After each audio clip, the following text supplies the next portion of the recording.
Di video kali ini saya akan mendongeng sebuah film survival menyedihkan berjudul Nowhere yang dirilis pada tahun 2023. Film ini disutradari oleh Albert Pinto dan dibintangi oleh Anna Castillo sebagai peran utamanya. Jadi film ini mengisahkan seorang ibu hamil yang terdampar di dalam kontainer di tengah laut dalam upaya keluar dari negaranya yang rezim. Berhasilkah seorang ibu hamil itu selamat dari kejamnya dunia? Daripada penasaran, mari kita simak alur ceritanya. Sebelum kita mulai ceritanya, jangan lupa untuk subscribe, tekan tombol lonceng, dan like agar tidak ketinggalan cerita-cerita lainnya. Mari kita lanjutkan ceritanya. Pada tahun gak tahu, yang pasti di masa depan, negara Spanyol dikuasai oleh rezim yang berkuasa. Mereka merampas segala sesuatu milik masyarakat yang menantangnya dan mulai membunuh anak kecil beserta ibu hamil.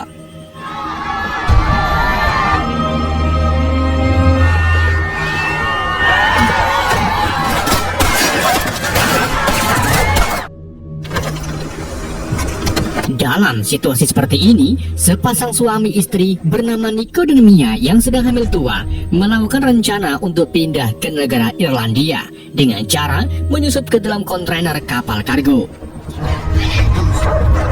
Tidak cuma Nico dan Mia, beberapa keluarga juga nekat melakukan hal yang sama karena mereka ingin sekali keluar dari negara yang sangat kacau ini. Untuk masuk ke dalam kargo tentunya tidak gratis. Nico dan Mia harus membayar para penyelundup dengan uang banyak. Tapi karena Nico kekurangan duit, ia pun meminta Mia untuk melepaskan cincin pernikahan mereka. Keduanya lalu dimasukkan ke dalam kontainer bersama para warga dan ibu hamil lainnya. Nico kemudian mengharapkan kalau bayinya perempuan dan akan diberikan nama Noah. Namun sebaliknya, Mia malah ingin anak laki-laki supaya besar nanti anaknya bisa menjadi Power Ranger.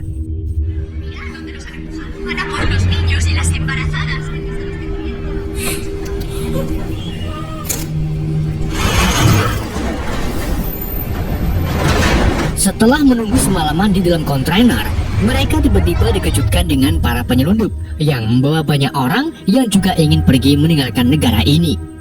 Para penyelundup itu lalu membagi dua kelompok yang akhirnya membuat Nico terpisah dengan Mia. Nico dimasukkan ke dalam kontainer warna hijau dengan nomor 107, sedangkan Mia berada di dalam kontainer warna oranye bertuliskan Nowhere. Karena takut kehilangan Nico, Mia pun menelponnya dan mengatakan kalau ia tidak ingin ditinggal sendirian. Namun sebagai seorang suami, Nico tetap menenangkan Mia dan mengatakan bahwa semua ini akan berjalan lancar. Kedua kontainer itu kemudian mulai dibawa ke pelabuhan, di mana di tengah jalan Mia melihat bagaimana para warga dianiaya dan ditangkap oleh tentara rezim.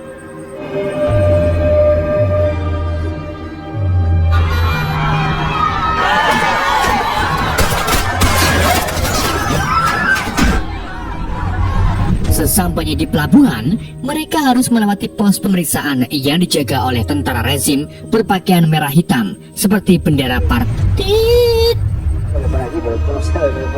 Salah satu pemimpin tentara itu lalu memeriksa kontainer Nowhere. Hal ini membuat sopir truk mulai keringat dingin disertai kepicirit secuil. Untungnya, saat tentara itu masuk ke dalam, ia tidak menemukan orang-orang karena ternyata Mia dan para penumpang bersembunyi di balik besi kargo.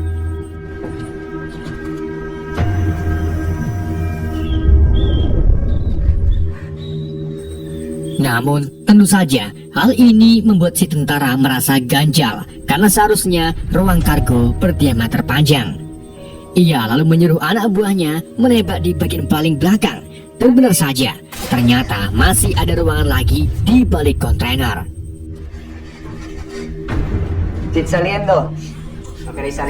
Para tentara kemudian menawari mereka untuk keluar. Jika tidak, maka mereka akan membunuh semuanya. Mia yang panik bahagia lalu berinisiatif menaiki box pengiriman.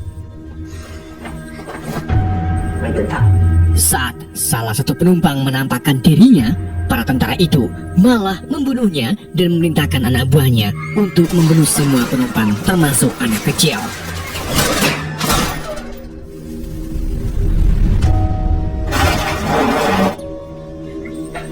Sementara Mia terbebas dari maut karena bersembunyi di atas box pengiriman dan menjadi satu-satunya penumpang yang selamat.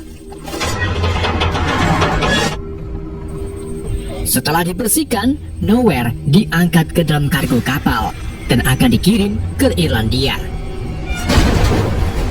Mia yang khawatir dengan Nico lalu mencoba menelponnya, tetapi sayangnya tidak ada jawaban.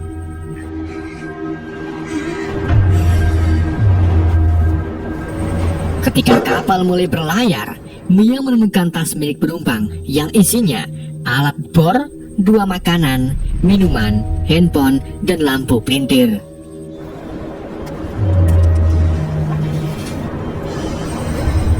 Malam harinya, Mia tiba-tiba dibangunkan oleh guncangan. Saat mengintip melalui lubang, ternyata kapal kargo sedang dihantam oleh badai besar. Mia kemudian berteriak meminta tolong kepada para penyelundup, namun mereka tidak mendengarkannya. Sampai akhirnya, beberapa kontainer jatuh ke lautan, sedangkan Mia terbentur dan pingsan.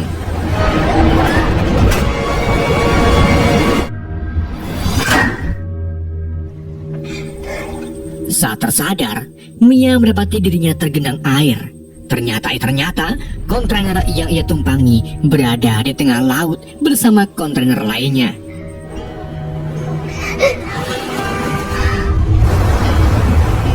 Tidak cuma itu, LCD HP Mia juga retak akibat terbentur yang mengakibatkan ia tidak bisa mengakses pola PIN-nya. Mia kemudian mengambil handphone milik penumpang, tetapi sayangnya handphone itu memiliki PIN yang tentu saja Mia tidak mengerti apa kode PIN-nya. Di saat itu juga, Mia melihat air mulai masuk melalui lubang kecil. Ia pun bergegas membuka box pengiriman untuk mencari alat yang bisa menambal lubang tersebut. Tapi yang Mia temukan hanyalah Tupperware, hoodie, handset, dan TV LCD. Ia juga menemukan pisau lipat milik penumpang yang mungkin bisa digunakan nantinya. Di saat itu juga, Mia tak sengaja menemukan lakban.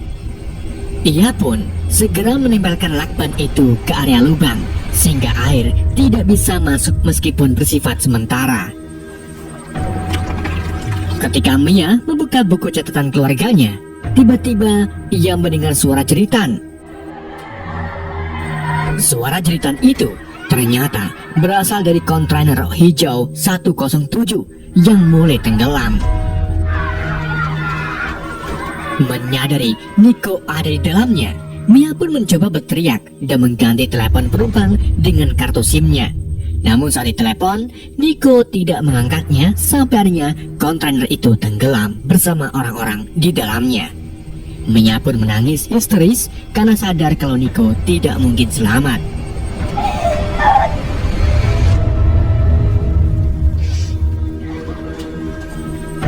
Malam harinya, Mia mulai putus asa dan mencoba untuk bunuh diri. Namun saat melihat bayinya mulai bergerak, ia pun mengurungkan niatannya.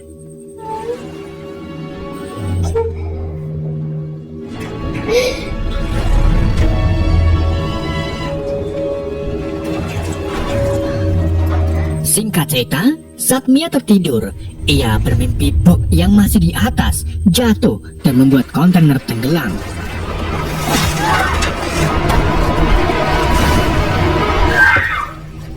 Setelah terbangun, Mia langsung menjatuhkan box tersebut untuk menjauhi kejadian seperti di mimpinya. Dan saat dibuka, ternyata isinya cuma Tupperware yang membuat Mia kesal karena berharap isinya makanan. Meskipun begitu, Mia tak putus asa. Ia mengambil karet dari tutup Tupperware dan menyumpalnya ke lubang sehingga air tidak masuk ke dalamnya. Setelah itu, ia mengambil selang dari box TV LCD dan mulai menguras airnya yang mulai naik. Selain itu, Mia juga menempel catatan sehingga ia tahu sudah berapa hari dia terdampar.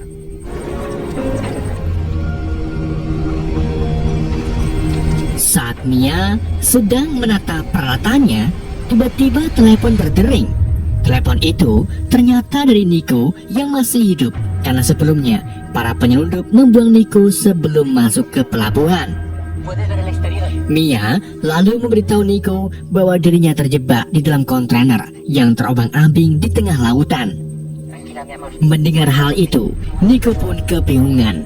Tetapi ia tetap optimis kalau dia akan segera menjemput Mia.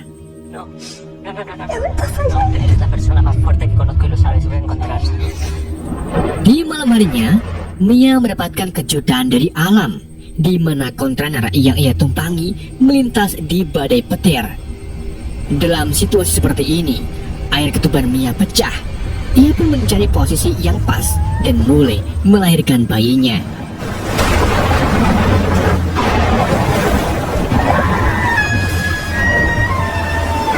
Setelah ngeden-ngeden, Mia akhirnya berhasil melahirkan bayinya yang berjenis perempuan.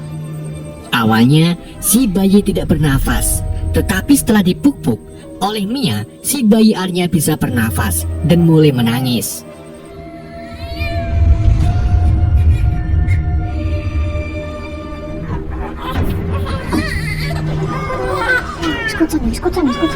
Di hari berikutnya, Mia memutuskan untuk membongkar atap kargo dengan bor yang ia temukan. Namun, suara yang dihasilkan membuat si bayi menangis. Ditambah lagi, air ASI Mia belum juga keluar.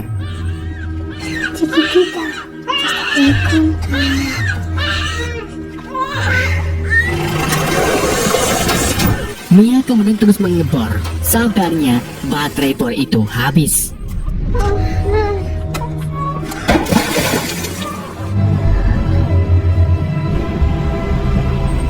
Mia kemudian dibuat kesal dengan HP Androidnya yang sama sekali tidak bisa mengakses pola. Di saat itu juga, Mia melihat pisau lipat memiliki gergaji. Ia pun menggunakan pisau itu untuk menggergaji atap kargo. Namun, cara ini tentu saja sangat menguras tenaga. Ditambah lagi, persediaan pangan Mia sudah habis. Malam harinya, Mia benar-benar merasakan lapar yang sangat lapar. Ia lalu mencari ari-ari bayinya dan terpaksa memakannya untuk mengisi tenaga.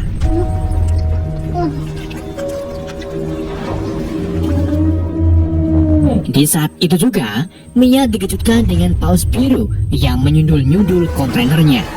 Ia pun segera menggendong bayinya dan memukul-mukul kontainer untuk mengusir paus tersebut.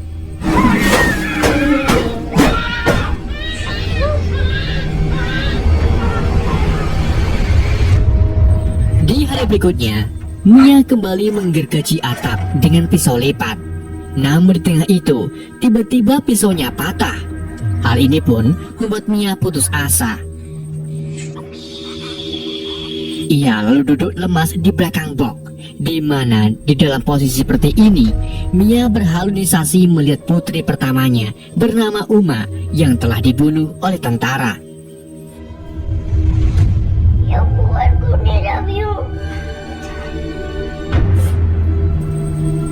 Mia kemudian disadarkan oleh air hujan yang mulai memasuki atap. Mengetahui air hujan bisa diseruput, ia pun mengambil beberapa Tupperware untuk menampung air hujan. Ketika Mia membuka kotak kaleng makanan, ia mendapatkan ide cemerlang, di mana ia nekat membenggang atap yang ia lubangi dengan tali.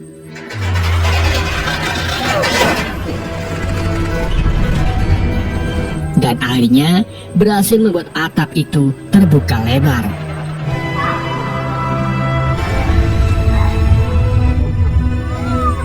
Ia lalu membawa bayinya keluar sehingga ia bisa menghirup udara segar dan terkena sinar matahari.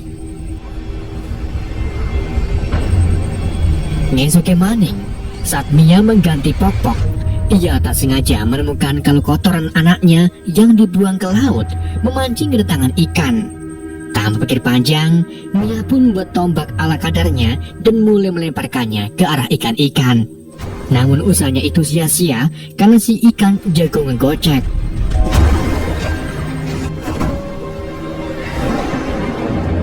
Di malam harinya, Mia kemudian membuat jaring dari kabel-kabel TV. Setelah jaring jadi, ia langsung menggunakannya untuk memancing ikan dan ternyata cara ini berhasil. Mia lalu menjaring sebanyak ikan-ikannya untuk persediaan pangan. Selain itu, Mia juga membuat sinyal SOS dengan cara menuliskan SOS dan masukkannya ke dalam Tupperware, dan setelah itu ia melemparkannya ke lautan.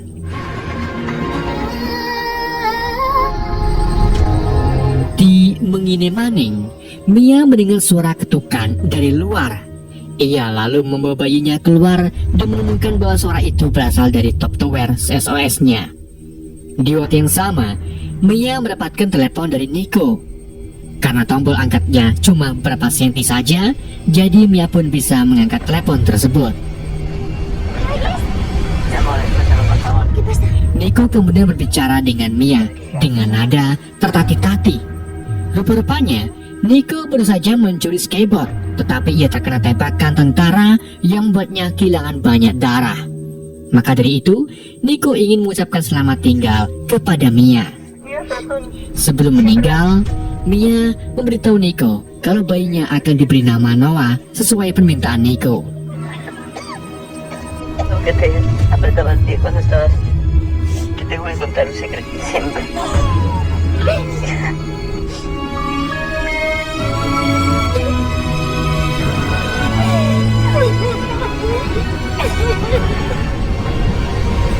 Di hari berikutnya, atau tepatnya hari ke-20, Mia menemukan kalau airnya sudah menyentuh batas maksimum.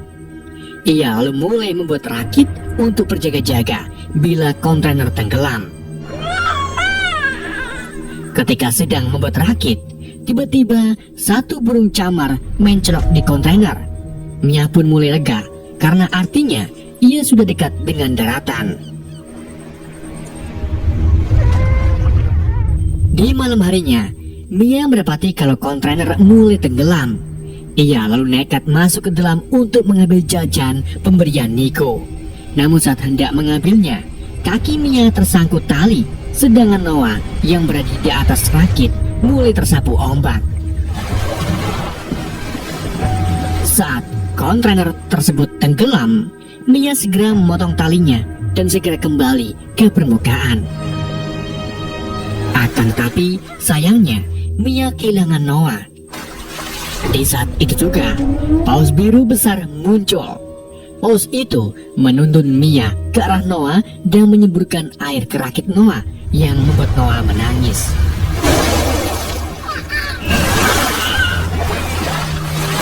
Mia lalu mendekati putrinya, tetapi ia tidak bisa naik karena rakitnya terlalu kecil.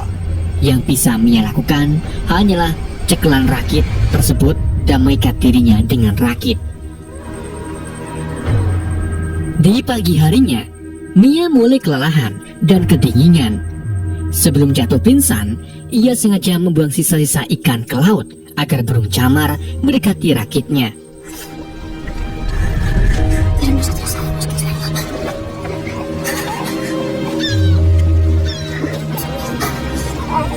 Sementara itu, gak jauh dari rakit Noah berada, sepasang nelayan dan anaknya terlihat sedang menjaring ikan dengan santuy. Istri nelayan itu lalu tak sengaja melihat sebuah rakit yang dikelilingi oleh banyak burung camar. Tak berpikir panjang, mereka pun mendekati rakit tersebut, dan saat diangkat, ternyata isinya bayi Noah, sedangkan Mia hilang entah kemana, dan kemungkinan besar Mia sudah tenggelam ke dasar laut. Ketika kedua pasutri itu memeriksa rakit Noah, mereka menemukan tali kabel yang menjular ke laut. Dan saat diangkat, ternyata tali itu berujung pada Mia yang sudah tak sadarkan diri. Keduanya pun langsung melakukan pertolongan pertama. Sampai akhirnya Mia berhasil diselamatkan. Mia kemudian langsung menggendong bayinya dan menangis bahagia karena ia selamat dan segera dibawa ke pulau Finlandia. Dan film pun berakhir. Oke guys, itulah alur cerita film Nowhere. Semoga kalian terhibur dengan alur cerita yang saya bawakan. Mohon maaf jika ada kesalahan dalam penyampaiannya ataupun penyebutan nama. Pesan yang tidak bisa kita ambil dari film ini, tetaplah bahagia meskipun dunia tidak baik-baik saja.